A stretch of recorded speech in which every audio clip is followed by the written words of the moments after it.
Assalamualaikum Datuk Sri. Waalaikumsalam Datuk Sri. Assalamualaikum Hafiz. Terima kasih join. Assalamualaikum Pak Cik. Waalaikumsalam Shogumi. Terima kasih join. Assalamualaikum. Pada yang bagi salam. Aisyah, terima kasih bagi apa lagi. Terima kasih yang tap screen dah 2K. Sekejap dah 2K. Alhamdulillah, terima kasih. Assalamualaikum warahmatullahi wabarakatuh. Waalaikumsalam warahmatullahi wabarakatuh. Aira, terima kasih selalu join, dan semua sahabat-sahabat. Aisyah, terima kasih bagi lagi. Terima kasih Aisyah. Assalamualaikum Pak Cik. Waalaikumsalam, cepat selalu join. Terima kasih Pak Cik, sihat hari ni? Alhamdulillah Datuk Sri. Terima kasih. Terima kasih. Apa khabar? Khabar baik. Sihat hari ni. Terima kasih. Terima kasih bagi aiskrim Mai Sarah. Terima kasih. Assalamualaikum Ilman. Waalaikumsalam. Terima kasih join. Pak Cik tengok bola Pak Cik dah tengok. Pak Cik balik kampung tadi. Balik ke Penang tadi. Balik ke Penang. Lama tak balik. Kebetulan mak Pak Cik, mak dengan bapa Pak Cik pergi KL, lepas tu balik KL, lepas tu pergi ke jalan-jalan. Alhamdulillah dia orang sihat. Sihat dengan sihat dia orang boleh jalan merata. Jadi tak sempat nak pergi. Dah lama tak jumpa kan. Balik-balik baru Pak Cik pergi. Terima kasih bagi love you. Terima kasih. Siapa tahu bagi love you. Terima kasih Ferry Suis dan juga Salehi. Terima kasih bagi ni. Love you. Terima kasih bagi high five Naka PV. Terima kasih. Terima kasih insya-Allah. Terima kasih. Ini macam Pak Cik kata, Pak Cik balik kampung tadi. Assalamualaikum Pak Cik, sihat? Alhamdulillah. Loso Zaifuso. Nama betul tak Pak Cik sebut? Minta maaf kalau tak silap sebut. Terima kasih. Alhamdulillah. Kita dapat bertemu lagi dengan izin Allah SWT. Selalu Tok Guru kata, kalau orang-orang yang dipilih Allah SWT. Terima kasih. Ina jiwa. Ini jiwa. Terima kasih bagi bola. Pak Cik tak tengok bola. Siapa tanya tadi? Pak Cik tak tengok bola. Bola apa? Ada perlawanan hebat kot. West. Terima kasih. Assalamualaikum. Waalaikumsalam. Pak Cik tak tengok. Allah. Sekarang memang dekat rumah tak ada TV. Rumah Pak Cik tak ada TV. Dia sebab bila hari tu PKP, lepas tu TV rosak. TV rosak, nak repair, kedai semua tutup. Sampai sekarang tak repair. tu kalau ada bola, Malaysia lawan Filipin, siapa menang dah. Cepat. Pak Cik sana juga tengok bola. Pak Cik memang ni lah, kaki bola lah. Bukan kaki bola, peminat bola. Kaki bola, bukan tak pandai main bola. Selalu orang kata kaki bola ni tak ada main bola kan. Pak Cik cuma peminat je. Peminat. Peminat. Pak Cik punya pasukan memang tak lain tak bukan pasukan Faiz yang skor yang melengkung. Terima kasih yang bagi treasure box. Terima kasih. Naka Piva. Terima kasih. Share rezeki. Terima kasih.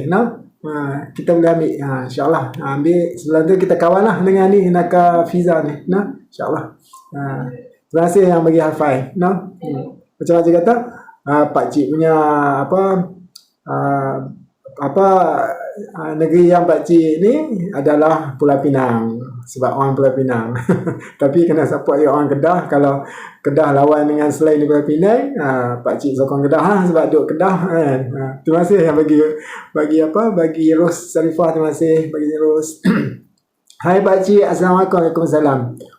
Ini dah terajak 15 minit. Okey, seperti macam Pak Cik.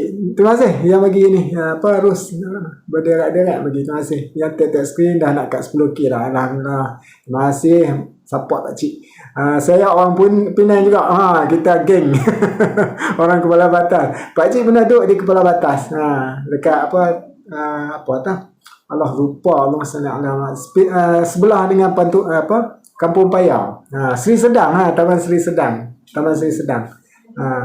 Pernah duduk berapa tahun tak? Setahun. Sebelum pak cik dapat kunci rumah kan di Sungai Petani. Sementara tu duduk rumah sewa di sana. Orang Kepala Batas pun memang best sekarang. Memang best. Tempat dia sekarang dah maju dah. Dah maju. Alhamdulillah. Dan tempat yang dekat Kepala Batas yang pak cik suka tu dekat Bertam. Dia punya masjid memang mewah. Bukan mewah lah, meriah. Meriah. Memang makmur. Ada hotel kalau tak salah dekat Masjid Bertam. Katalah macam kita, katalah daripada selatan ke daripada mana, kalau kita pergi ke utara, katalah kita tak sempat letih ke apa, kita nak singgah dekat Kepala Batas tu, keluar daripada tol Kepala Batas tu, dia ada hotel. Hotel dekat masjid, tak mahal. No? Dululah pakcik tanya, sekarang tak tahu berapa harga dia. Tapi alhamdulillah, memang tempat situ, kawasan dia memang memang suasana dia memang best. Memang best dekat Bertam tu, dekat Kepala Batas. Kita dah pelajar dah. Okey, hari ni kita nak cerita tentang kita nak memperdengarkan hadis mengenali dan mendampingi ahli hak, orang yang benar, iaitu orang yang benar. Kan? Kita tahu kan macam mana kita nak pilih orang yang benar, mendampingi orang benar dan mengenali mereka. No? Satu, dalam ni kita akan nak berbicara tentang Allah. Kimchi, terima kasih bagi aiskrim. Allah ialah orang yang hampir pada Allah SWT. Siapa Allah? Sebenarnya siapa Allah? Agak-agak pakcik bagi 1 minit. Agak-agak siapa Allah? Ahlullah itu orang yang hampir pada Allah SWT. Agak-agak siapa? Ulama memang garantilah. Tapi ada yang kita tak sangka. Orang-orang yang selalu beribadah, betul, tapi dia ada satu lagi di sini Allah ni, dia ada satu lagi yang sangat penting. Kalau orang akan ikut tu, wali Allah, betul, tapi wali Allah pun dia ikut benda tu. Orang yang baca Quran pun dia ikut benda tu. Satu benda tu, orang-orang yang selalu zikir kepada Allah, betul, dia juga zikir, tapi ada satu benda yang kita tak sangka. Kira Allah kalau dalam ni ulama besar ni cakap, dia kalau orang buat tu dia Allah. Sebenarnya kita dah dia semua jawapan betul, tapi yang semua orang yang buat tu, yang baca Quran kan, yang ulama semua dia orang yang yang pengamal Quran dan hadis, betul. dagang Pak Mala memang dagang Pak Mala, orang lama. Betul. Siapa yang ikut sunnah, dari sini dia kata siapa ikut sunnah, siapa ikut sunnah Rasulullah SAW, dia adalah ahlullah. Harap kita lah. Sebab apa? Kita kan, kalau kita dengar hadis ni, siapa yang dengar ni, tujuan kita dengar ni apa dia? Tujuan kita dengar ni adalah untuk nak amalkan sunnah, betul tak? Jadi kita duk kata orang lain ulama lah kan, sebenarnya kita pun termasuk, tapi kita tak perasan. Nampak tak? Itulah yang siapa ahlullah ni, sebenarnya mereka yang ikut sunnah Nabi SAW. Maknanya kita semua lah. Kita tak angkat kan. Tu kan. Kadang-kadang tu di akhirat ni, kadang-kadang ada ustaz beritahu, kita masuk-masuk tu, kita duk rasa macam Allah, kita tak ada amalan. Rupanya belakang banyak kita punya ni amalan, berbukit. Tanya-tanya, rupanya kita ada amal tu, amal ni, walaupun amal sikit, pakai songkok kan, pakai tudung kan, ikut cara sunnah kan. Jadi kita ni benda tu kita tak tahu sebenarnya Allah nak beri pahala pada kita, tapi kita tak tahu rupanya Allah nak beri pahala. Allah nak cari seolah macam satu benda yang buat kita dapat pahala. Itu yang dikatakan Maha Pemurah, Maha Pengasihnya kita. Macam Allah ketuk hati kita untuk join ni pun, itu pun dah macam ulama kita, bila Allah pilih kita untuk join majlis-majlis ilmu ataupun kita pergi ceramah-ceramah, duduk dalam majlis agama tu, itu tanda Allah nak muliakan. Mulia tu Allah nak muliakan. Kadang-kadang Allah mulia bukan Allah mulia biasa-biasa, kadang mulia mulia di sisi para malaikat kan. Kita masuk dalam majlis, Allah akan himpunkan kita dalam satu majlis malaikat. Bayangkanlah, malaikat tak pernah buat dosa apa kan, maksum kan. Jadi kadang-kadang Allah panggil, bagi tahu ni hamba aku yang dia nak muliakan. Nampak kan, nampak. Jadi kita harap lah ni pun seperti inilah, seperti majlis ilmu lah. InsyaAllah kita minta Allah iktirafkan kita punya lah ni sebagai majlis ilmu. Sebab apa kita cerita tentang hikmah, ulama kata sunnah ni adalah hikmah. Kita tanya, kalau nak selesai masalah ni macam mana? Kita kadang-kadang ada fikir falsafah orang barat, orang yang bukan Islam. Tapi hikmah dia, kalau kita nak psikologi kita kena ikut Nabi SAW. Nabi SAW kira memang Nabi SAW dah tunjuk dah segala masalah. Segala masalah. Cuma pada kita, sama ada kita nak pilih cara orang kata cara barat ataupun cara Nabi SAW. Sebab ulama berkata sunnah Rasulullah tu adalah hikmah. Hikmah itu macam mana kita nak selesaikan masalah dengan lebih tepat, lebih berkesan. Jadi itulah kita nak cerita tentang bab ketujuh ni, mengenali dan mendampingi ahli hak atau orang yang benar, iaitu al-ulama lah. InsyaAllah Pak Cik baca lah, insyaAllah kita baca hadis. Dia dalam dalam kitab Fadilah Amal, dalam bab tabligh, kelebihan tabligh. Kita mulakan insyaAllah. Ini satu hadis ya, tapi dia panjang. Pak Cik akan bahagi pada dua. Satu hadis yang banyak, tapi Pak Cik akan pertengah Pak Cik pending, stop sah, and then kita pergi ke kisah para sahabat. Kisah para sahabat ni memang seronok juga kan. Semalam kita dengar cerita kisah para sahabat tentang Abu Bakar Siddiq radhiyallahu anhu kan.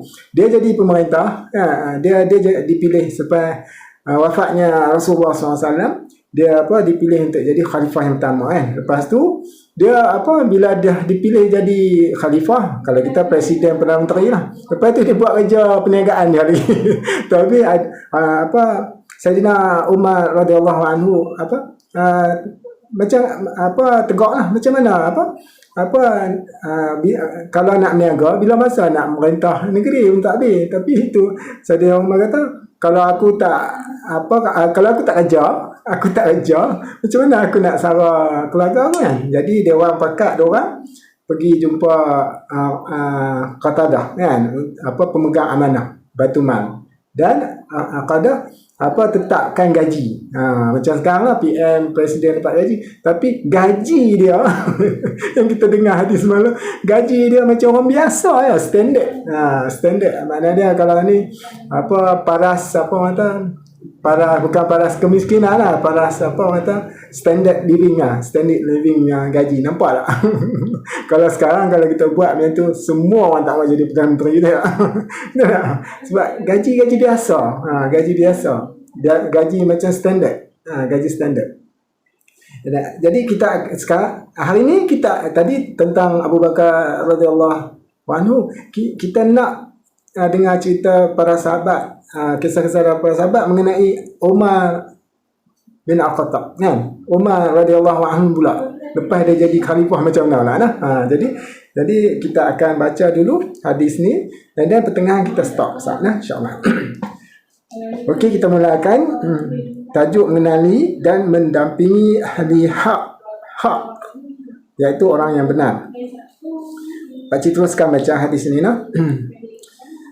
Bab ini boleh dianggap sebagai pelengkap dan penyempurna kepada bab ke-6 yang semalam. Semalam kita baca tentang kepentingan memuliakan alim ulama. Dia pelengkap, pelengkap. Dalam bab ini saya iaitu penulis kitab ini, kitab Fadilah Amal oleh Syekhul Hadis Hazrat Maulana Muhammad Zakaria rahmatullahi alaih, ingin membuat rayuan penulis ini ingin membuat rayuan pada para pembaca yang beriman, hubungan yang rapat dengan ahlullah.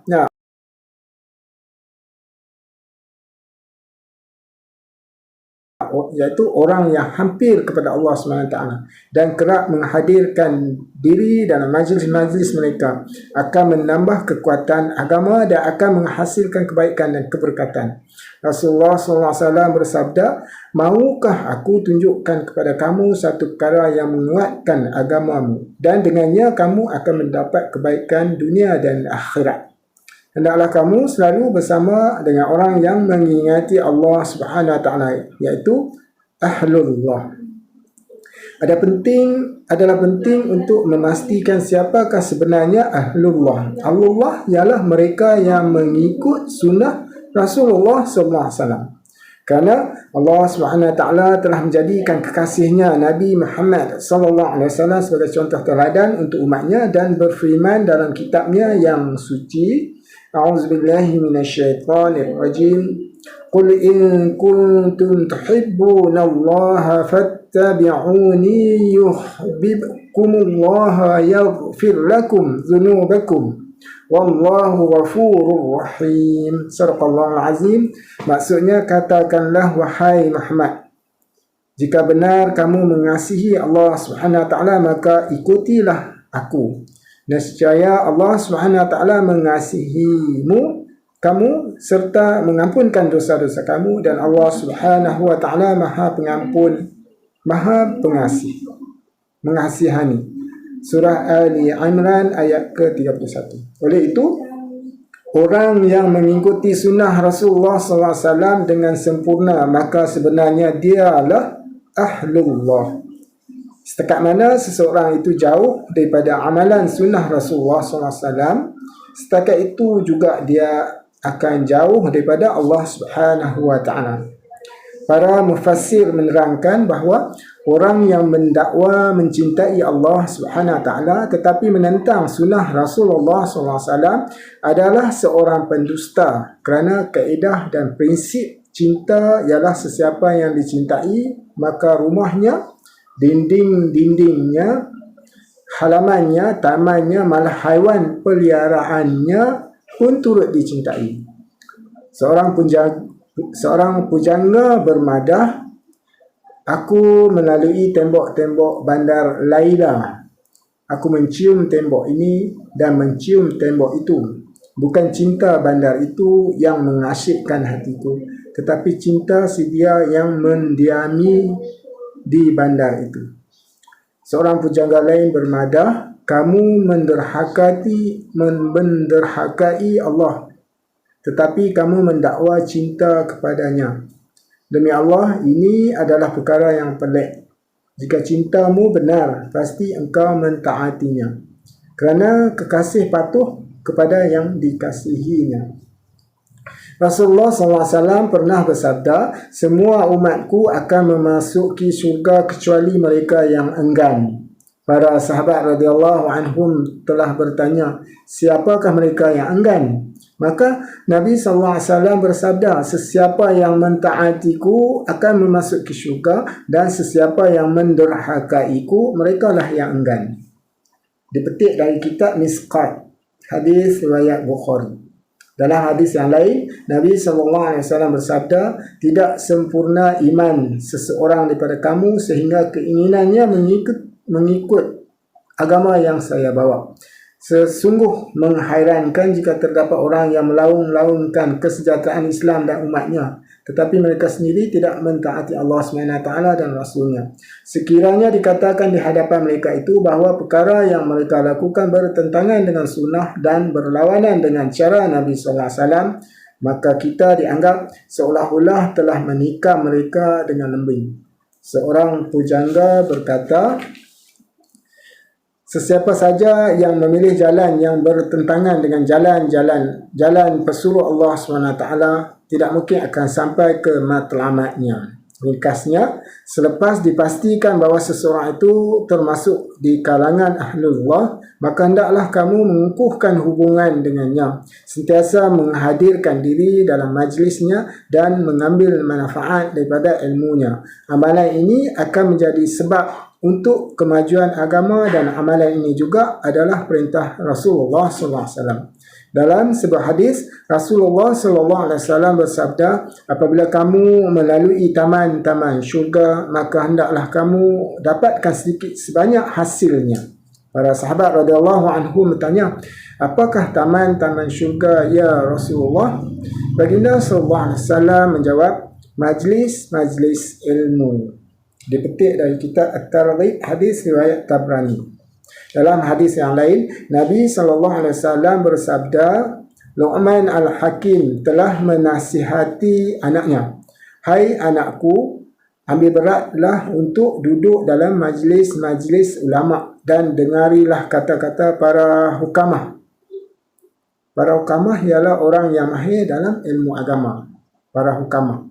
Kerana sesungguhnya Allah Subhanahu Wa Taala menghidupkan hati-hati yang mati dengan cahaya hikmah, sebagaimana Allah Subhanahu Wa Taala menghidupkan bumi yang mati dengan air hujan.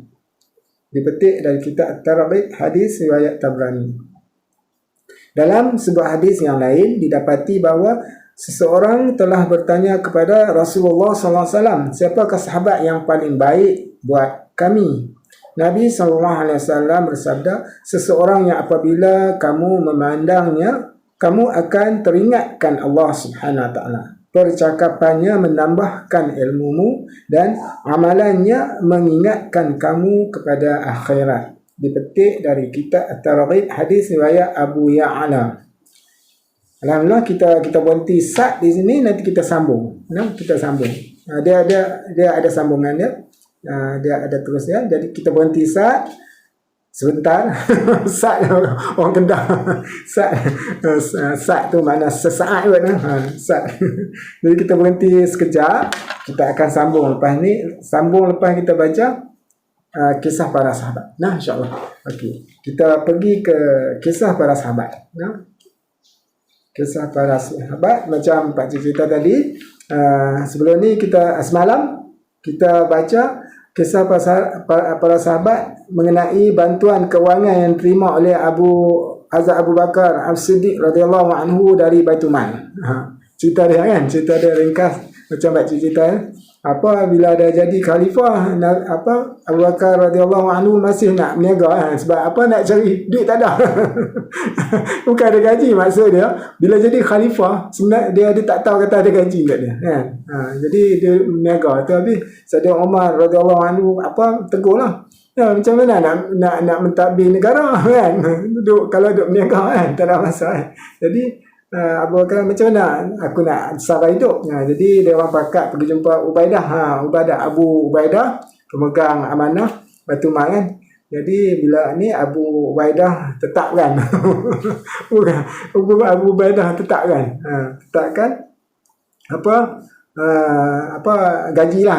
Gaji biasa, standard living. Bukan ada Ezra, tak ada ni. Tak ada bonus ni, tak ada elang tu, tak ada. Cuma cerita sama ya. Dan satu lagi yang best tu, ada isi Abu Bakar radhiyallahu anhu kan. Teringin nak makan makanan manis. Makanan manis. Lepas tu dia minta izin pada pada suaminya Abu Bakar radhiyallahu nak simpan duit sikit-sikit kan, nak beli tu tak ada, simpan sikit-sikit duit daripada tu lah yang dapat daripada Baitul Mal, simpan lala dapat. Bila dapat tu bila dapat tu Abu Bakar kata kalau macam tu ada lebih lah makna dia. Kan, makna dia boleh simpan sampai boleh dapat nilai tu, makna Abu Bakar radhiyallahu anhu kata makna terlebih bagi tu kena pulangkan balik. Sebab dia kata daripada pengalaman memang pengalaman lah kan, bila makna ada dia lebih, contohnya kan macam ada lebihan dia itu. Jadi daripada pengalaman Abu Bakar radhiyallahu anhu kata daripada pengalaman apa confirm ada duit lebih. Jadi pulangkan balik kepada Batu Mat tu apa duit yang apa untuk beli manisan ni manis tu. Okey, ada lebih kan. Okey, lebih daripada keperluan. Jadi tu nampak betapa telitinya apa, betapa telitinya pemerintah dulu lah. Khalifah yang pertama lah, khalifah yang pertama Abu Bakar radhiyallahu anhu, nampak teliti tu, takut apa tersalah guna ni duit rakyat, duit Batu Mat lah, duit rakyat kan. Walaupun ni walaupun isteri beliau kan apa Abu Bakar radhiyallahu orang kata pekin-pekin, orang kata dalam bahasa, tahu tak pekin-pekin mana, berjimat-jimat ya, berjimat-jimat, hasil daripada berjimat-jimat tu ada duit lebih kan. Tapi Abu Bakar radhiyallahu anhu pulangkan balik sebab terbukti terlebih sampai boleh ada lebihan tu. Nampak Allah, Masya Allah, sifat zuhud kan, para sahabat zuhud kan, dia mau cukup-cukup makannya.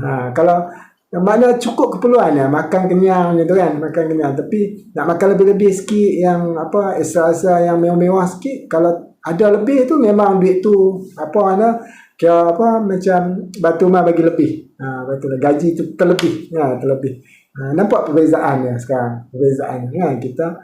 Dan satu lagi Abu Bakar radhiyallahu anhu, dia bila wafat kan, bila meninggal, yang tinggal bukan rumah benglo kan. Yang dia tinggal kan bukan rumah benglo, ada ladang beribu-ribu hektar kan. Ada kereta Porsche, kereta Lamborghini, kereta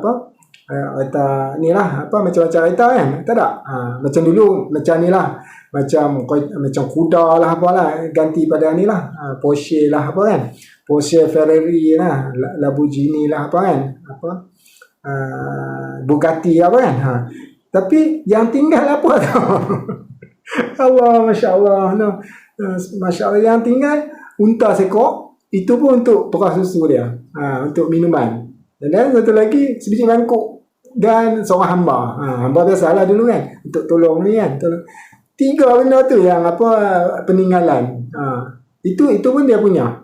Itu pun dia punya. Yang dapat daripada Batu Mat tu semua bagi balik pada khalifah yang the next khalifah iaitu Umar bin Khattab kan.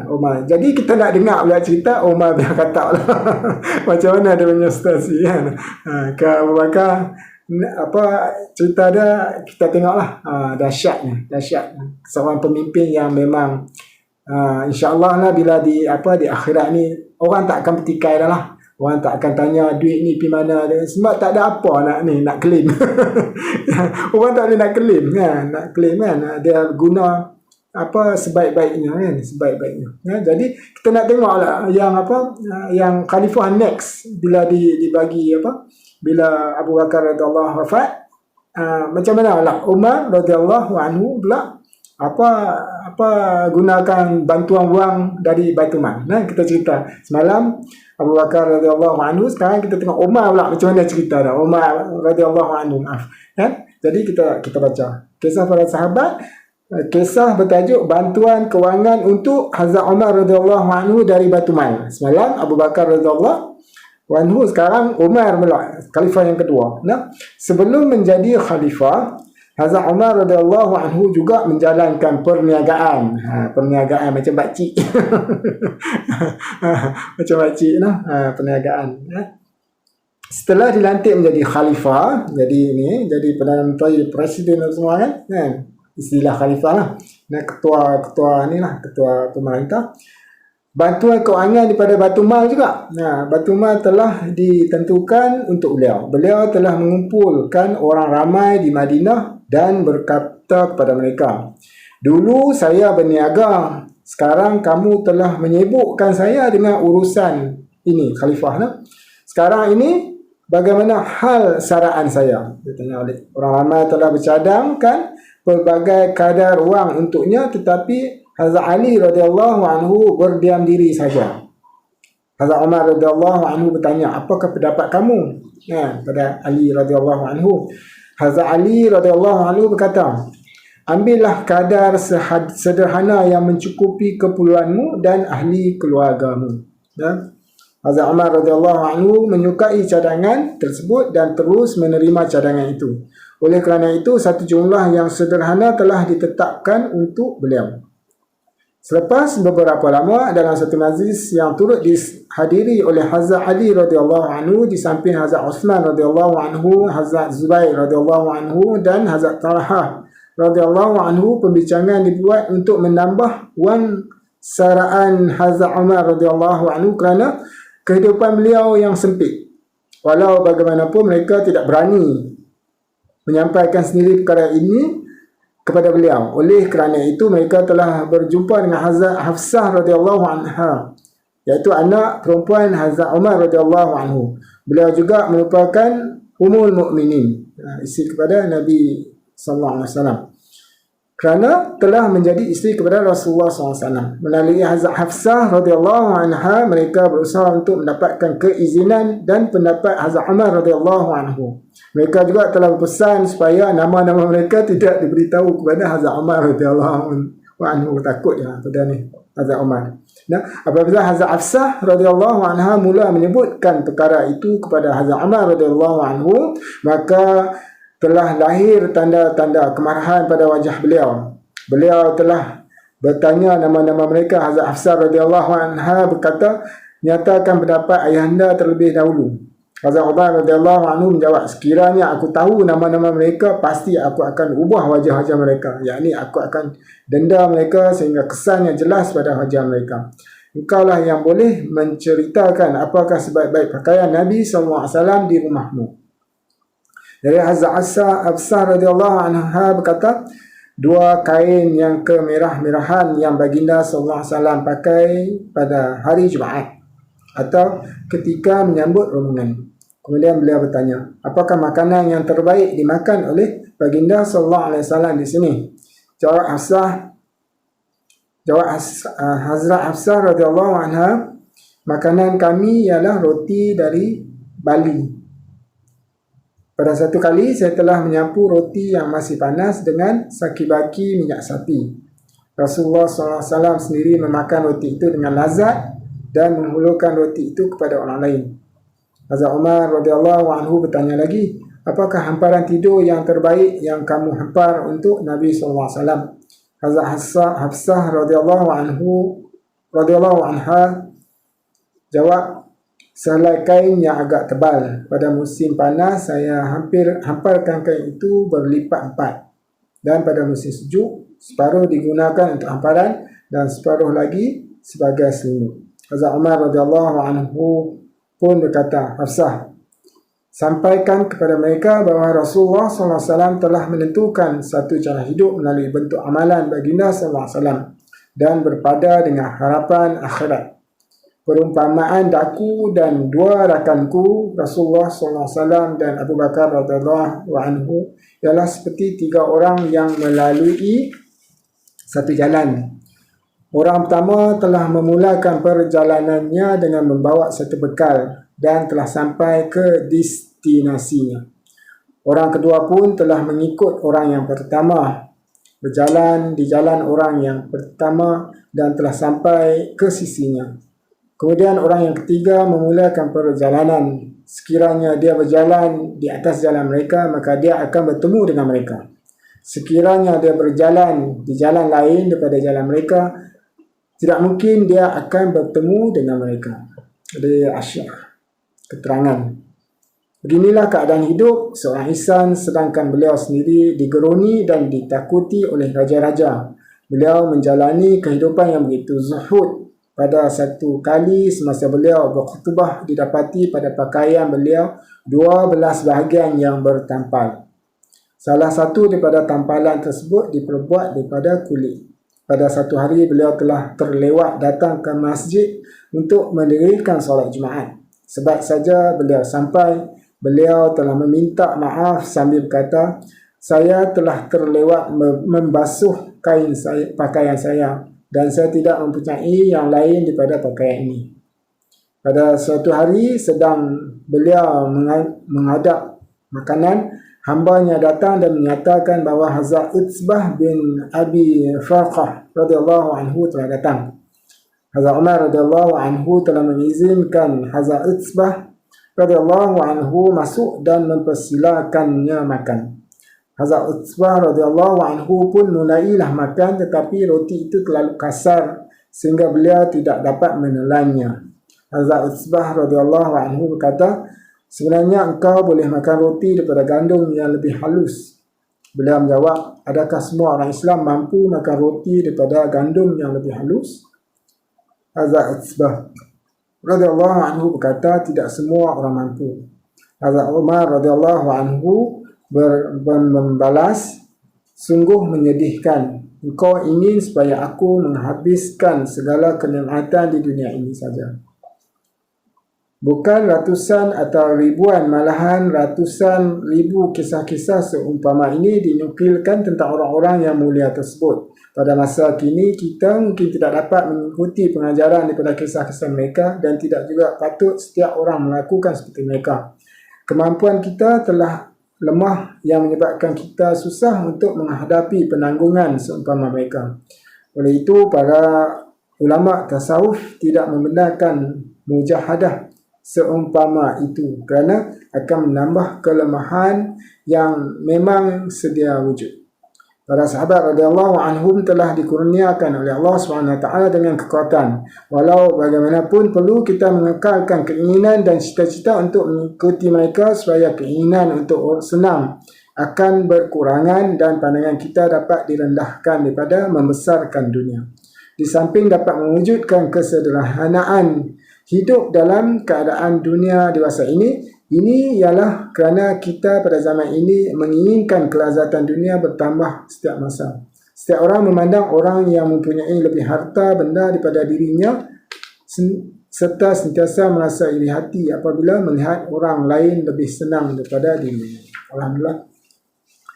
Semoga kita dapat amalkan sifat walaupun tak sepenuhnya, walaupun sikit pun jadilah sifat zuhud seperti Hazrat Umar radhiyallahu anhu dan lain-lain para sahabat, insya-Allah. Nah,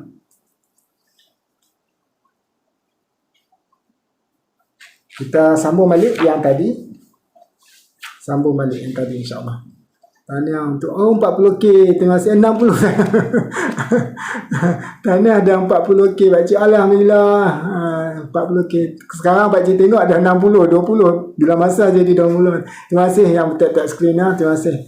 Semoga ramai lagi dapat join. Alhamdulillah untuk pakcik tengok ramai duk masih join lah. Pada yang join yang start follow lah, kalau boleh kita boleh ikuti lah pakcik setiap hari. InsyaAllah kalau diizin Allah lah dapat istiqamah.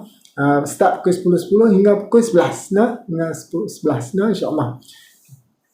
Nah, kalau boleh kita ni lah kita share live kita nah, live dan invite nah kawan-kawan kita. Ganjaran apa bukan pakcik dapat. yang share tu dapat. Yang invite tu dapat. Nah, kita macam pakcik kata, live ni kalau boleh kita kita boleh dapat manfaat daripadanya. Nah, kita share insya-Allah lah, insya-Allah. Kita akan sambung ada lagi 10 minit, kita akan sambung lagi yang tadi. Kita sambung yang kita stop tadi, pertengahan tadi.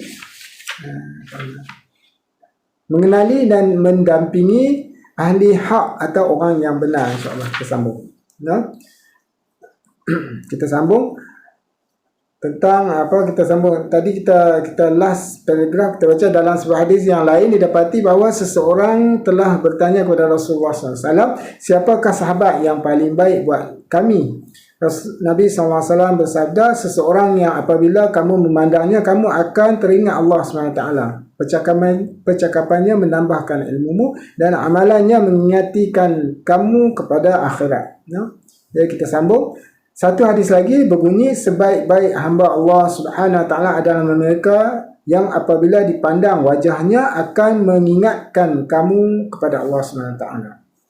Allah Subhanahu Wa Taala telah berfirman, A'udzubillahi minasyaitonirrajim. Ya ayyuhalladzina amanu taqullaha wa kunu ma'as-sadiqin. bermaksud, wahai orang-orang yang beriman, bertakwalah kamu kepada Allah Subhanahu Wa Taala dan hendaklah kamu berada bersama-sama orang yang benar. Surah At-Taubah ayat ke-116.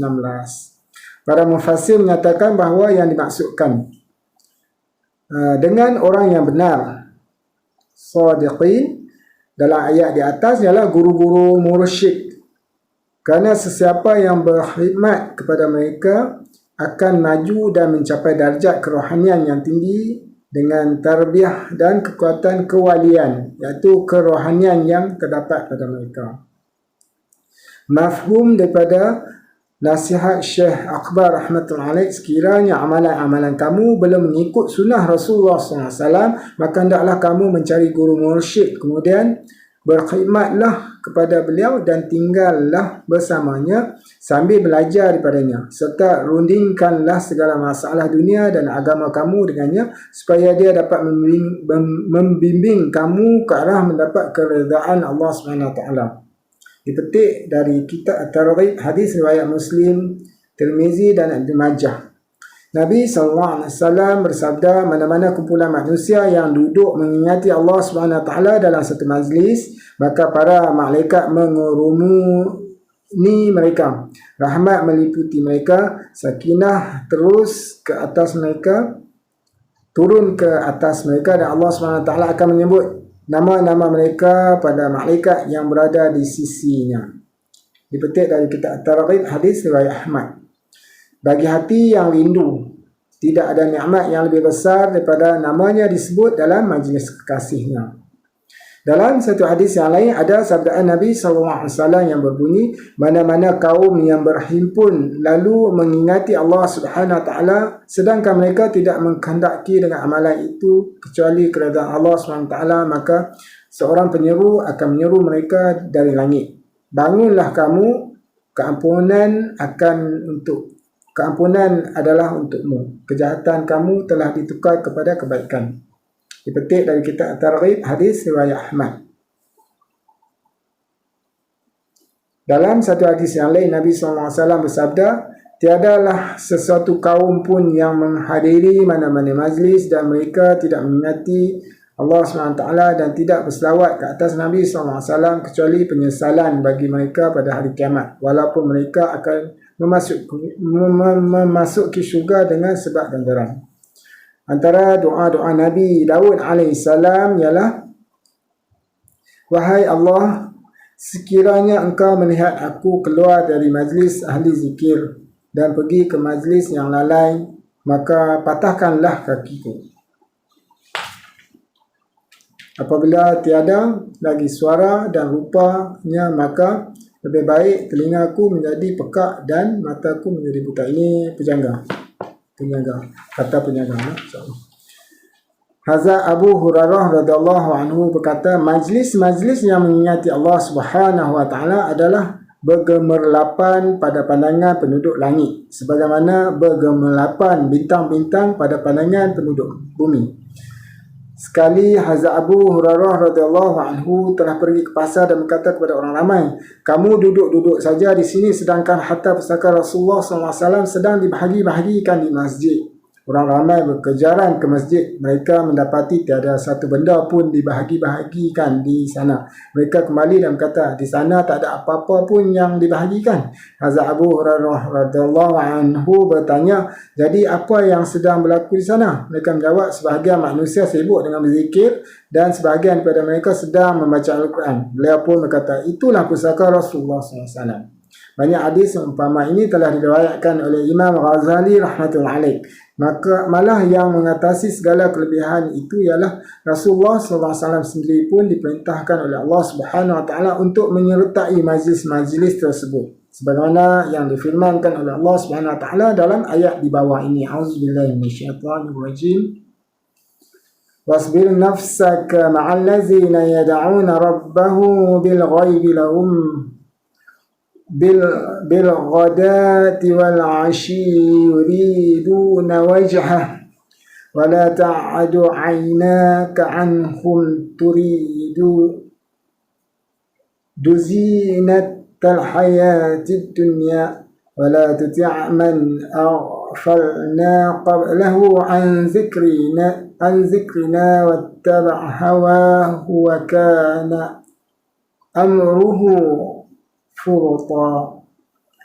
Maksudnya, dan jadikan dirimu sentiasa berdamping rapat dengan orang yang beribadat kepada Tuhan mereka pada waktu pagi dan petang, yang mengharapkan keredaan Allah Subhanahu Wa Taala semata-mata, dan janganlah kamu memaling pandanganmu daripada mereka hanya kerana kamu mahukan kesenangan hidup di dunia, dan janganlah kamu mematuhi orang yang hatinya telah kami lalaikan daripada mengingati, iaitu mematuhi pengajaran kami, serta menurut hawa nafsunya dan tingkah lakunya pula adalah melampaui batas. Surah Al-Kahfi ayat ke-28. Dalam beberapa hadis diriwayatkan bahawa Nabi sallallahu alaihi wasallam sendiri bersyukur kepada Allah Subhanahu Wa Taala dan berkata, Allah Subhanahu Wa Taala telah membangkitkan di kalangan umatku orang yang aku sendiri disuruh bersabar duduk bersama mereka. Dalam ayat ini juga terdapat larangan daripada mengikuti mereka yang lalai daripada mengingati Allah Subhanahu Wa Taala, menuruti hawa nafsu serta melewati batas. Oleh itu, mereka yang menjadikan orang kafir dan fasik sebagai ikutan dalam urusan agama dan dunia, serta bermati-matian membela kata-kata dan amalan orang musyrik dan Nasrani, hendaklah berfikir arah manakah yang sedang mereka tujui. Pujangga Farsi bermadah, aku takut kamu tidak akan sampai ke Kaabah, wahai Badawi, kerana jalan yang kamu ikuti menuju ke Turki. Maksudku hanya untuk memberi nasihat dan telah aku tunaikan. Aku serahkan kepada Allah SWT dan aku pun berundur diri. A'udzubillahi minasyaitonirrajim. Dan wa ma 'alal rusul ilal balagh. Maksudnya, tidaklah wajib atas rasul-rasul kecuali menyampaikan. Surah Al-Ma'idah ayat ke-99. Alhamdulillah, semoga kita dapat amalkan apa yang dikatakan dalam bab ini, bab mengenali dan mendampingi ahli hak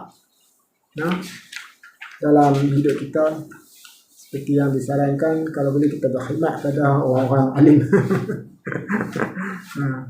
Kita khidmat pada orang alim. Dulu pakcik pernah cerita kan, pahala dia sama macam orang macam dia tolong ni kan, dia berkhidmat. Segala apa yang ulama tu buat, yang dia khidmat kan, beri khidmat kepada tu, dia akan dapat pahala. Dia mana dapat share.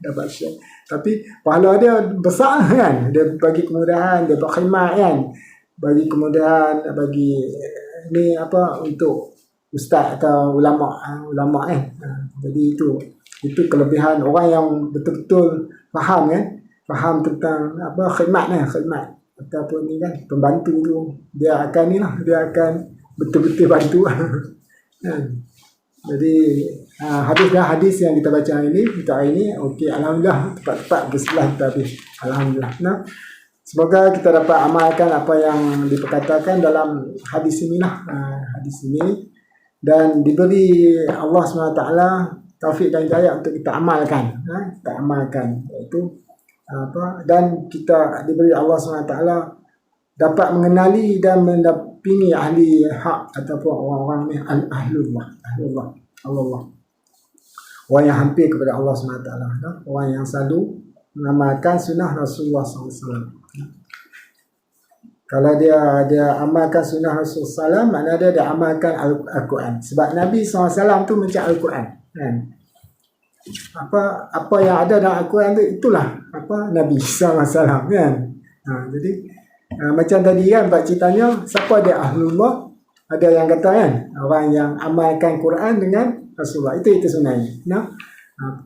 Nabi dia ikut Quran kan. Jadi makna dia, kalau kita ikut sunnah, makna kita ikut Rasulullah SAW gunakan segala perbuatan, percakapan kan, tingkah laku, semua daripada Quran. Ada setengah ulama tu Al-Quran tu Nabi kan. Apa yang ada pada Al-Quran tu semua ada pada Nabi sallallahu alaihi wasallam. Ya, betul macam siapa yang menjawab tu. Noh. Tu. Alhamdulillah noh. Apa kita tak sedar sebenarnya kan, kita tak sedar kalau kita ikut kita amalkan sunnah Rasulullah sallallahu alaihi wasallam, kita juga boleh dikatakan sebagai ahlullah, orang yang hampir pada Allah SWT. Malah dalam dulu pernah kata berasa yang bagi love ni Isra Sisi bagi gift I love you nah. Okay. Allah SWT yang berkatakan kita nak berdamping dengan Allah SWT senang je. Kita buat apa yang fardu. Kita buat benda yang fardu, semayang 5 waktu, puasa bulan Ramadan ni kan puasa bulan Ramadan, buat yang ni bayar zakat semua. Bila kita bayar fardu, sebenarnya yang amalan harian kita yang penting semayang kan. Semayang dengan kita kena selalu memperbarui kita punya syahadah tu. Dalam semayang ada asyhadu an la ilaha illallah asyhadu anna muhammadan rasulullah kan. Jadi kalau nak ikut kita punya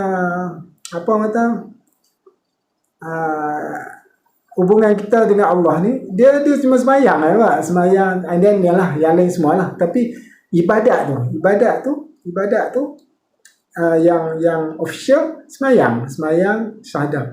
Dan macam puasa tu dia setahun sekali. Setahun sekali. Haji seumur hidup sekali. Nampak tak? Tu yang amalan yang lima asas rukun Islam tu kan. Jadi bayar zakat pun setahun sekali kan. Yang kita selalu yang selalu kita kena tanggungjawab kita tu semayang tak boleh tinggal kan. Semayang tu memang tiap-tiap hari, tapi pun tu sehari cuma 5 kali lah. 5 kali kan. Jadi kita kena jaga betul-betul lah. Kita kalau buat tu semua Allah dah dekat ni. Tapi kalau kita nak dekatkan lagi, dalam hadis ni bagi tahu, dalam kitab ni kita buat sunat-sunat, nanti Allah lagi dekat. Untung kalau kita dapat menggembirakan Allah SWT. Bila Allah suka kita, kita dapat segala-galanya. Apa yang kita nak dapat, insya-Allah. InsyaAllah. Jadi itulah macam kadang-kadang kita semayang dekat Isya tu berat kan, mengantuk lah apa. Jadi kalau boleh kita selalu pakcik pesan pada anak, kita selesaikan kita punya tanggungjawab kita pada Allah SWT. Selesaikan semayang Isya kan. Subuh dah habis, Zuhur alhamdulillah dah habis, Asar Maghrib dah habis. Jangan kita yang lah pun kita kena bagi habis kan. Jadi hari tu solat fardu habis semua. Jangan kita jangan kita tangguh-tangguh kan. Contohnya itulah makna dia, kita punya tanggungjawab pada Allah SWT kita kena selesaikan. Zakat tu penting juga. Zakat tu penting. Kalau tidak memang macam pakcik niaga. Kalau zakat tak bayar, kita akan nampak ataupun kita lambat ke atau kurang kan, kita akan nampak bisnes tak boleh nak pi. Selalu bila dah cukup masa dia kan, cukup hal dengan cukup nisak dia kan, tak boleh nak pi. Rasa macam pasal apa orang tak mai lah. Tapi bila kita ini pengalaman, bila kita bayar kan, bayar walaupun ada tak ada pun kita bayar juga. Lepas tu tengok mai. Jadi zakat tu, tapi macam orang yang makan gaji, dia tak nampak dia kalau dia dah tetap dapat selalu kan, dah tetap. Tapi kalau orang yang berniaga ni, Allah direct. Sebab bos orang berniaga ni selalunya bos berniaga Allah lah. Kalau macam kita makan gaji, dia ada ni sikit, dia ada macam kita punya bos. Memang bos kita paling tinggi Allah lah kan, yang bagi rezeki tu. Tapi yang atas tu kita punya majikan kan. Kita tu yang kadang-kadang orang makan gaji ni kita kena, walaupun majikan bagi dia, sebenarnya Allah bagi. Tapi kalau orang yang berniaga ni kan, dia memang tawakal 100% kan.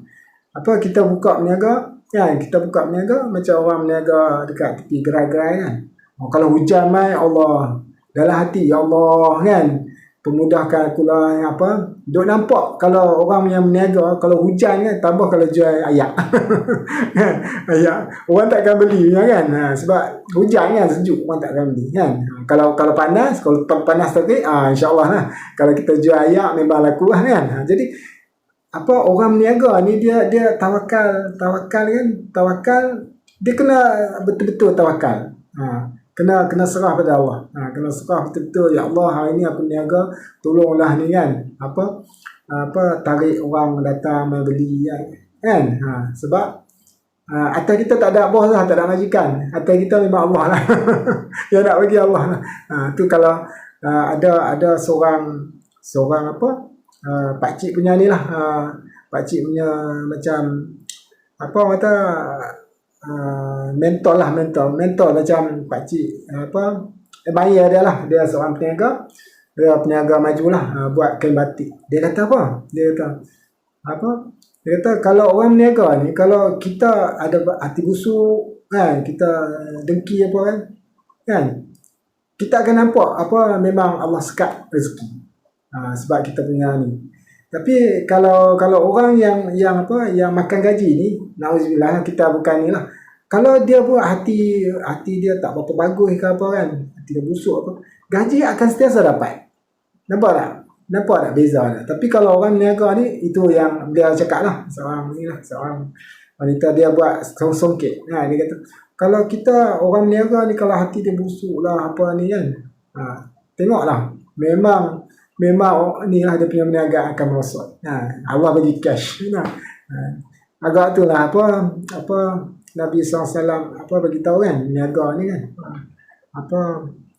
Apa banyak Nabi SAW Rasulullah berniaga kan para sahabat berniaga. Dia akan macam makcik. Kalau orang tak mai pakcik Allah ni kita minta pada Allah ya. Kita minta Allah. Sebab gaji memang bukan orang makan gaji tetap kan dia akan tetap kan. Tapi hati pun kita nak kena jaga kan. Kita tak boleh zalim pada orang kan. Kalau tidak Allah bagi cash. Susah kan. Sebab tak tentu. Rezeki tu tak tentu. Rezeki tak tentu. Kadang-kadang orang ramai, kadang-kadang orang tak ramai. Kadang-kadang Allah kadang-kadang orang beli, kadang-kadang orang tak beli. Jadi kita harap itulah yang nak gerakkan pelanggan datang Allah SWT. Jadi itu memang kena 100% tawakal betul. Budak kata. Sebab apa? Sebab kita bukan dapat gaji tetap. Macam orang makan gaji tetap. Itu beza dia. Itu beza. Sifat tawakal kena lebih. Sebab kita harap sebab memanglah kita kadang-kadang kita buat barang produk dah memang bagus dah kan bagus tapi orang tak mau juga. Dah try macam-macam ni promo kan tapi apa sebab yang nak menggerakkan orang beli tak beli kadang-kadang kalau Allah nak bagi dia iklan sikit kadang-kadang dia tak iklan orang ni iklan dah ni meletup kan jadi itu wajah Allah SWT wajah Allah. Jadi memang itu yang macam pakcik punya mentor bukan mentor dia ajar direct lah macam jadi macam dia orang berjaya dalam bisnes seorang wanita lah dalam bidang orang Terengganu bidang kain songkit maju dia punya ni tapi yang tu pakcik dengar dia temu ramah kan dia kata macam tu kita orang yang berniaga ni kita kena jaga hati kita kan jangan ada rasa buruk sangka pada orang kan jangan ada sifat ni lah macam tadi ya, kataan tu susah macam nak sebut kan busuk hati lah kan nanti Allah bagi cash tak dapat langsung tak dapat dia kena jaga sebab bos orang berniaga ni Allah direct yang nak bagi gaji Allah SWT jadi dia lain daripada makan gaji antara Allah tu pertengahan tu dia ada majikan jadi tapi kita kena itikad lah bahawa yang bagi gaji tu memang majikan tapi sebenarnya dekat Allah. Yang nak contohnya macam nak naikkan kita pangkat tu pun kan sebab semua daripada Allah yang tetap kan dia jadi asbab. Kadang-kadang jadi asbab, ada yang sahabat kita sini bos selalu ni tak perhati dengan kita. Ada masalah dengan bos kan. Jadi apa pun nak tak nak, kita kalau dah kerja dengan majikan tambah ni kan, kita kena suit. Kita ni kena suit dengan majikan. Tapi kalau lebih-lebih kita kena tegak lah. Kena tegak lah.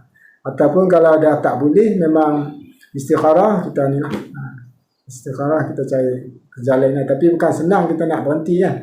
Bukan senang kita nak berhenti. Ya, saya faham. Bapak saya cari rezeki balik. Betul. Itu kita kena kena muliakan bapak kita. Ya. Mak jaga kita, tapi bapak pun penting.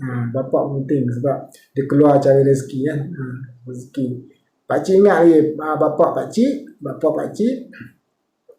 pagi-pagi pergi lagi, daripada ni nak motor pergi dulu duduk dekat bayar lepas, duduk sekarang lah. Pagi-pagi lagi dah pergi nak motor. Masa tu jalan nak pergi ke dekat sebelum bayar lepas tu kan, memang sunyi. Memang tempat gym bertendang. Tapi sekarang dah maju dah. Antara bayar lepas dengan ni kan, ni. Tapi bayangkanlah, malam balik malam kan, balik malam. Sebab kadang-kadang nak buat overtime. Yang best tu dengan bapak pakcik ni, setiap bulan kami akan ada makan besar. Makan besar. Masa makan besar tu, kira makna dia, bapak pakcik dia akan ni lah, buat overtime lah apa tu kan. Tapi masa makan tu seronok.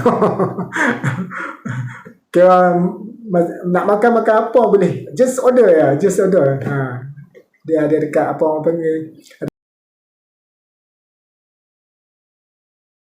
ada satu tempat sedap makan dekat Padang Brown dekat air hitam. Tempat tu memang best. Kalau siapa nak pergi ke Penang, makan dekat Padang Brown, sampai sekarang ada. Yang best tu tempat makanan tu kan, bila terima kasih bagi gift, bilas dan air brisnas, terima kasih bagi gift. Tempat dia best tu tau. Yang best tu dia orang kan peniaga, katalah kita pergi makan di satu tempat sini lah. Ni peniaga ni, orang katalah ada order, kita nak makan di sini, jauh. Orang yang duduk dekat sini, yang pekedai ni, dia akan tolong order mereka. Maknanya dia tak ada macam dengki-dengki. Walaupun jauh, dia akan bantu sama-sama. Itu best. Peniaga-peniaga di situ memang best. Dia orang tolong antara satu sama lain. Walaupun tempat satu lagi, ada setengah pakcik tak apa suka sangat cara macam, bila tempat ni dia tak bagi orang lain duduk. Tempat ni dia tak bagi lah kan, sebab ni kan, kalau nak duduk situ, kita kena makan situ. Kan, nak order tempat lain tak boleh. Yang tu. Tapi di Padang Brown tu tak kisah. Peniaga, kadang-kadang peniaga yang dekat sini, walaupun kita tak makan dekat sini kan, kita nak makan dekat sana, kita order sana, dia tolong order. Dia macam dia orang tak ada dengki-dengki. Bagus tempat itu. Padang Brown nama dia, Padang Brown. Dekat mana? Dekat Air Hitam. Belakang Balai Polis Datuk Keramat. Balai Polis Datuk Keramat. Belakang tu. Kalau kita tengok cerita yang Piramli, ibu mentua aku kan, cerita ibu mentua aku kan ada Piramli kan dia lepas dia dihalau oleh Mak Dara kan, pergi dengan Salimah kan, kasih selamat kan, pergi Salimah, lepas tu Lala dia buta sebab terlampau menangis. Mak Dara ni tipu, kata isteri dia mati kan, Mak kasih selamat mati kan. Lepas tu dia duduk bawah kolong bawah tu kan. Situ tempat lokasi di mana Piramli berlakon. Dekat situ. Kalau nak tahu tempat kasih selamat kan, duduk bawah kolong kan, rumah besar kan, sebab tak ada duit, duduk bawah tu. Bukan kira macam satu tempat bawah sebenarnya kolong lah, orang panggil kolong. Cerita tu situ tempat dia. Situ tempat. Sekarang dia jadi macam kelab apa, kelab tenis kalau tak lah. Orang main tenis. Tapi situ tu yang apa, pak cik cerita tentang makan. Pak cik ni cerita apa macam bapak kan, apa bapak pak cik. Dia akan belanja lah. Makna dia kalau sebulan sekali kan, sebulan sekali dia akan belanja. Nak makan apa boleh. Kadang-kadang pak cik macam suka makan laksa, kadang-kadang 2 pinggan. 2 pinggan laksa. Ni kalau pakcik apa, bapak pakcik kata nak makan apa, makan. Macam lebih daripada buffet. Seronok lebih daripada buffet, no. Itu yang apa, kita kalau macam budak katak kan, bapak kita dia kerja apa, bapak kita cari rezeki kan. Bayangkanlah bila kita dah apa, kita dah apa kerja, kita bantu balik, dia punya pengorbanan. Tanpa ada orang, kita tak akan jadi engineer. Tanpa ada orang, kita tak akan jadi profesor semua kan. Perdana Menteri kan. Sebab ada dia orang. Katalah masa dia orang tu, dia orang tak apa, dia tak cari rezeki, nak belajar, dia tak bagi kan. Apa, tak mampu kan. Kita ni tak ada siapa pun. Kita nothing orang kata. Nothing. Tapi dengan apa, kadang-kadang kalau orang tak bagi laluan untuk kita ni, apa belajar, memang kita tak akan capai kita punya apa cita-cita. Tapi itulah kita mak memang kita kena ni, memang kita tahulah pengorbanan dia kan, kesakitan dia melahirkan kita. Tapi bapak pun dia secara diam-diam, dia secara diam-diam kita tak tahu pengorbanan dia. Ramai dia sembunyi, dia apa tak nampak. Tapi di behind the scene memang apa cara dia nak apa, dia punya tengkulumus nak dapat rezeki tu memang dahsyat. Dahsyat.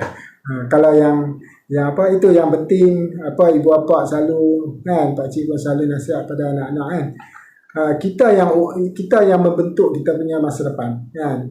Caranya pelajaran. Akmal, terima kasih bagi Rus. Kita apa, kita tengok kalau apa, kita yang akan apa tetapkan, kita akan tetap, bukan kita tetapkan, Allah yang tetapkan, tapi kita ada ikhtiar nak letak kita sebagai, kita ni pekerja macam ni ataupun macam ni kan. Kerja yang memang berat ataupun kerja yang senang duduk bawah aircon semua, itu kita yang boleh ikhtiarkan. Kita yang pilih. Apa pun kita yang pilih, kita usahakan belajar sungguh-sungguh kan, belajar sungguh. Pak cik tahu ramai yang belajar. Jadi kita akan nampak masa depan kita macam mana. Masa depan begini. Kalau kita pilih kita nak kerja biasa, akan dapat kerja biasa lah. Dan kita tak dapat lah macam kemewahan tu lah. Kemewahan yang orang yang apa, yang berpelajaran tinggi lah. Bergantung pada kita. Tapi apapun yang last Allah yang tetapkan. Allah yang tetap sama ada kita akan miskin, kita akan kaya. Kita akan kaya. Ada setengah orang kaya lepas tu dia miskin. Allah yang tetap. Tapi kita ada choice. Kita ada choice, kita ada ikhtiar. Kita imam apa ahli sunnah wal jamaah, kita tak macam apa pendapat lain kan. Dia kata dah Allah tetap, kita tak payah buat apa dah, tak boleh. Kita diberi ikhtiar. Kita diberi ikhtiar, kita diberi doa. Kita diberi doa. Jangan kita Allah dah tetap dah jadi kita tak mau buat apa. Tak, itu silap.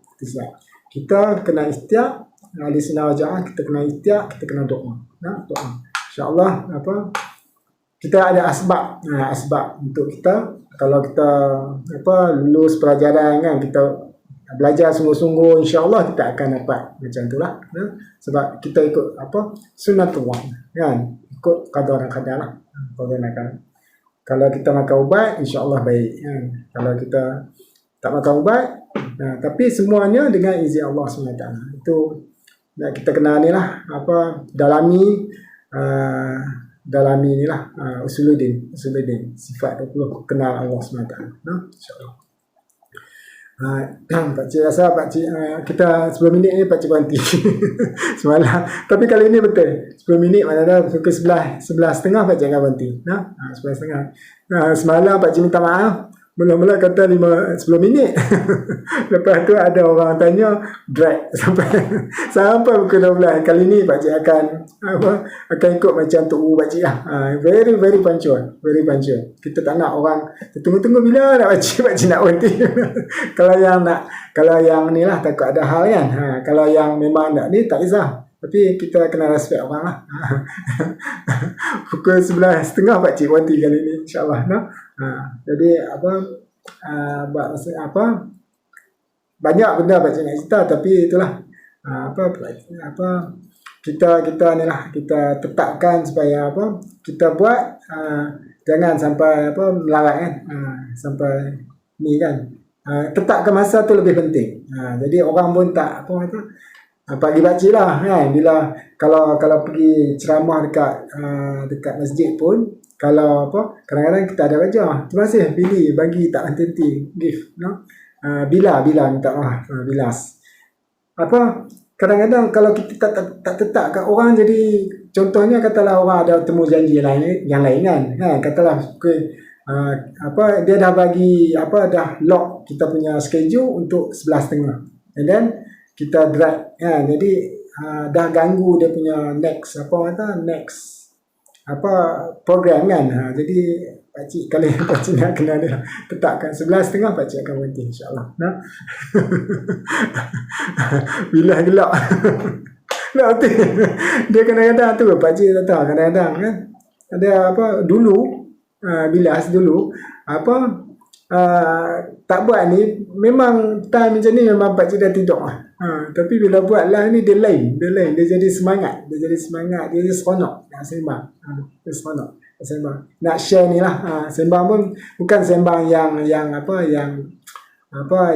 tak ada input, sembang yang ada input supaya dapat manfaat. Pakcik mak dah marah kena tidur esok. Pergi ikut cakap mak kalau boleh budak kata ikut cakap mak. Tak apa, sekarang hadis dah habis lah. Hadis dah apa, yang penting dengan hadis. Ini pakcik sembang biasa-biasa. Kalau boleh ni okay, bye. Okay, nanti jumpa lagi insyaAllah. Apa pun ni pakcik nasihat ikut cakap mak ikut cakap mak, so tidak insyaAllah. Nanti pakcik pun nak habis lagi 7 minit pakcik mati. Okey, ya macam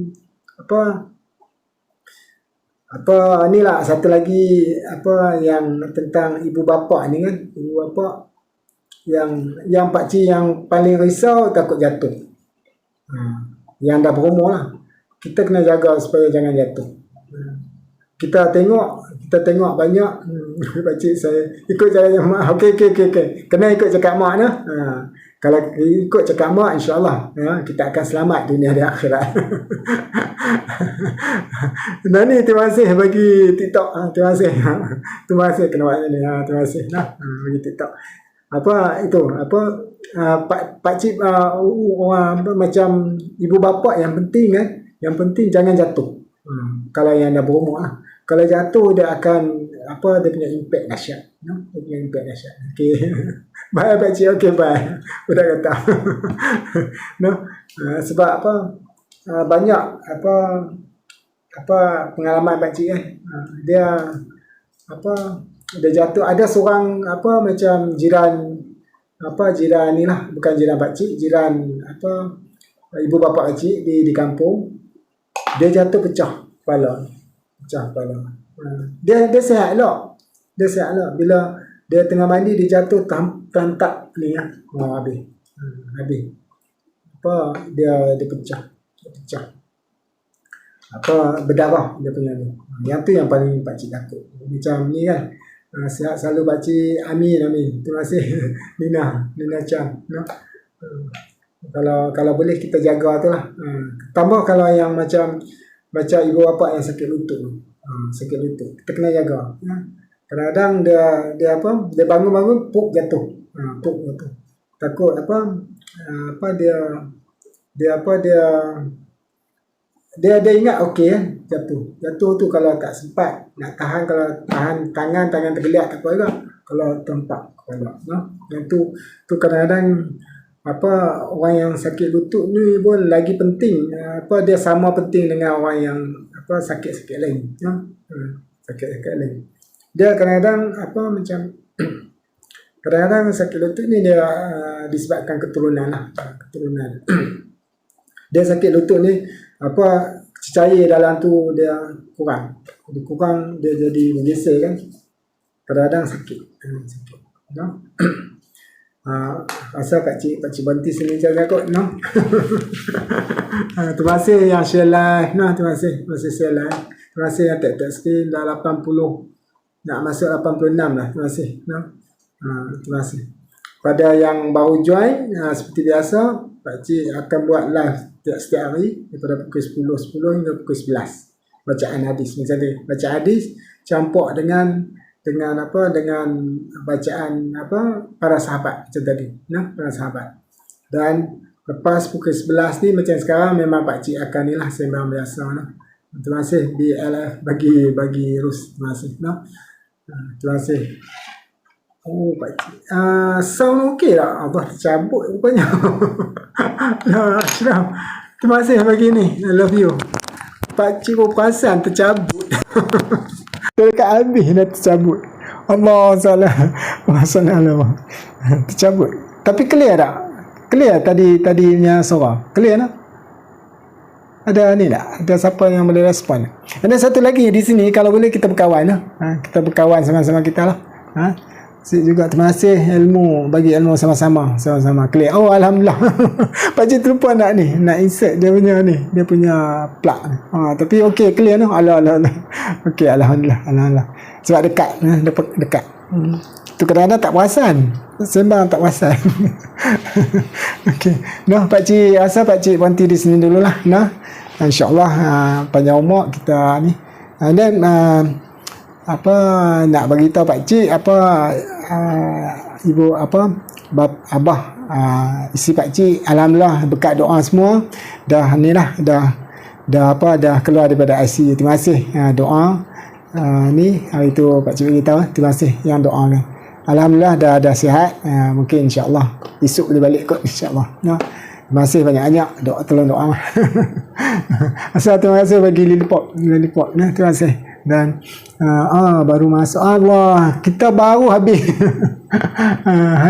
Hayin 99 baru habis, tapi tak apa, esok kita akan buat lagi kita alhamdulillah seterusnya alhamdulillah. Terima kasih. Gimana dengan cerita dan perkongsian pakcik? Amin. Alhamdulillah, pakcik pun harap macam itulah, kita sama-sama dapat manfaat. Assalamualaikum pakcik. Waalaikumsalam. MNMNA. Kita baru nak dekat habis dah. Nak dekat live dah. Nak dekat live. Tapi esok boleh join lagi. Esok pukul 10.10 kita akan buat sama juga sampai pukul 11 bacaan hadis dengan bacaan para sahabat, kisah para sahabat Tadi tentang cara untuk mengenali ahlullah ataupun orang yang hak lah, orang yang benar orang yang benar. Tapi macam pakcik kata tadi ahlullah, orang yang hampir pada Allah SWT. Syarat orang ahlullah ni adalah InsyaAllah macam kita juga kita yang amalkan sunnah Rasulullah SAW. Ashraf, terima kasih bagi Ros tak henti. Kita tak sangka rupanya kalau kita amal tu kadang bila kita apa-apa yang ada kaitan dengan Rasulullah SAW, memang ganjaran dia tinggi. Memang di sisi Allah tinggi. Yang tu memang confirm dah. Bila kita baca hadis ni kan, selama ni kita tak tahu kan. Tapi bila kita baca hadis, rupanya kalau kita amal sunnah amalkan sunnah, pakai tudung sempurna semua pun memang dah dapat title Allah tu. Itu dalam hadis sendiri. Nabi SAW sendiri cakap, bukan pakcik cakap. Kita nak mengenal kan Allah. Jadi kita tak sangka macam ada orang bagi tahu berzikir, semua memang yang amalan-amalan tu semua Nabi buat. Jadi makna memang kenal lah. Cuma nak specify lagi, kita nak bagi terang lagi kan. amal sunnah tu. Amal sunnah. Kalau kita amal sunnah, memang kita tergolong daripada alullah lah. Orang yang hampir pada Allah SWT. Alhamdulillah. Tak sangka dah. Tak sangka. Pakcik pun apa tabligh ni dia pakcik lebih banyak tentang Al-Quran kan. Al-Quran, solat, yang tabligh ni macam dakwah ni kita berat sikit kan. Kita berat sikit. Satu lagi kita takut kan. Kita takut nak buat usaha tu sebab takut orang akan tanya apa kamu ni ustaz ke? Tapi Ustaz Azhar Idrus kata, kita kalau nak berdakwah, kita tak semestinya ulama ataupun tak semestinya pakai serban dunia, tak semestinya orang macam tu. Kita orang biasa pun kita dituntut untuk buat tu. Dituntut. Bukan jangan serah pada ulama-ulama ni. Kita kena bantu sekali. Buat yang sekadar yang kita tahu, ilmu yang sekadar yang kita faham. Dia tak susah. Kalau hatta budak kecil pun kalau bagi tahu kata Allah Maha Besar, kita kena mengaku ya betul. Dia itu mendakwah tu. Kalau budak-budak kecil kata kan, ayah Allah Maha Besar, belajar dekat ni tadika, betul. Betul. Yang tu dakwah ni dia punya skop besar. Dia ajak anak semayang pun dakwah kan, ajak anak mengaji pun dakwah kan. Cerita-cerita para sahabat pun kan, bagi dia nak semangat untuk ni beramal pun dakwah. Dia bukan ni. Tapi kalau boleh kita jangan cakap tentang hukum akam lah. Hukum akam biar kita bagi orang yang pakar. Orang yang pakar untuk terangkan. Kita boleh dakwah untuk bawa orang pergi mungkin pergi majlis-majlis ilmu contohnya tu. Itu pun dakwah juga. Kita dakwah. Nanti yang penting lah apapun di samping tu dalam kitab ni pun dia ada dakwah. Bertajuk dakwah. InsyaAllah. Okey. Allah, terima kasih 93 like. Banyak lah sebenarnya ni. Pakcik rasa dah lebih dah. Pakcik rasa pakcik berhenti sini dululah. InsyaAllah. Terima kasih sekali lagi pada yang yang tag screen daripada tadi sampai dapat 93k, banyak tu. Dan terima kasih pada yang follow host. Pada yang follow host, kita lepas ni terus kalau boleh join pakcik start pada 10.10 hingga pukul 11. Kalau boleh tekan notification tu, tombol loceng tu untuk dapat notification. Setiap kali pakcik buat live akan ada notification. InsyaAllah pada yang baru follow. Terima kasih follow pakcik. Terima kasih pada yang tak yang bagi gift. Terima kasih yang doakan pakcik. Terima kasih. Itu yang pakcik harapkan kan. Yang minta sangatlah doa supaya pakcik sihat kan. Sihat. Sebab orang yang umur macam pakcik ni memang yang tu yang perlu yang utama kan utama.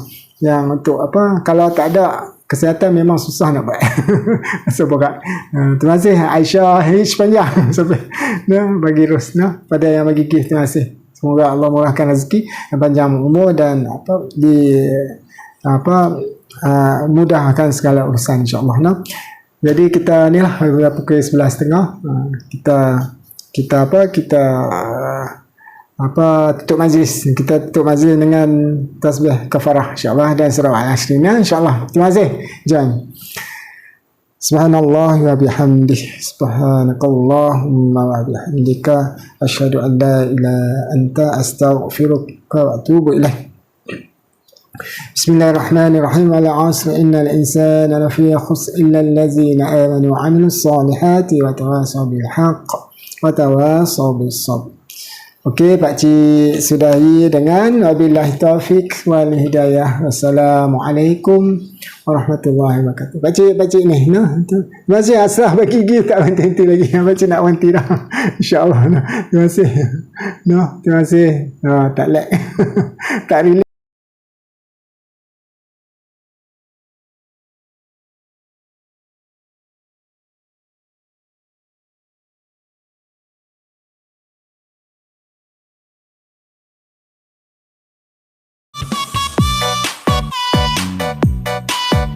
Let's go. Don't stop taping, kasi laju. Komen laju. Here we go, let's go. Thank you, Idham. Idham, thank you so much. Idham, I follow you. Tapi kenapa you private account? Idham, jangan private account. Idham, saya nak follow awak. Korang tap screen. Come on, guys. 122. Kasih lock laju-laju. Yang tak ada coin, korang boleh ambil dekat atas ni coin, guys. Yang tak ada coin, korang boleh ambil dekat atas. Come on. Sebelah macam panggil je. Oh, yes, sir. Sekejap. Saya cakap dengan Aisha. Ya Allah. Saya macam nak nangis dah, awak. Sebab I busy awak. Sekarang kami thank you for the high five. Apa dia, Awak you? busy pun janganlah lalaikan saya, boleh? Janganlah tinggalkan saya. Thank you for the